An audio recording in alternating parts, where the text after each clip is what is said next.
Ассалаумағалейкум ағайын. Бүгінгі тақырыбымыз құндылық жайлы өтпек.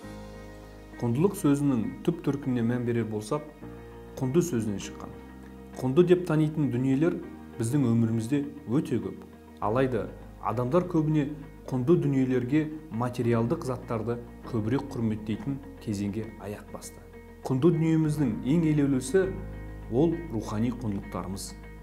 Өйткені рухани құндылықтарымызды ұлықтау арқылы рухымыз көтеріліп, ата-бабамыздың біздің бойымызға сіңірген игі қасиеттерін санамызда жаңғыртып, жүрегімізде ұйықтап жатқан ұлттық болмысымызды оята білуге септігі тиеді. Рухы биік елді ешқашан жау ала алмайды. Елдің рухани, имани иммунитеті әлсірегенде халықтың күйрегені болып есептеледі. Ұлтымызға қорған болған, жаһандану сияқты алпауыт үдерісте өзіндік келбетімізді сақтап, дариядай толқып жатқан өмір тербелісінде алып елдердің ығында жұтылып кетпей сақтаушы күш ол ұлттық құндылықтар.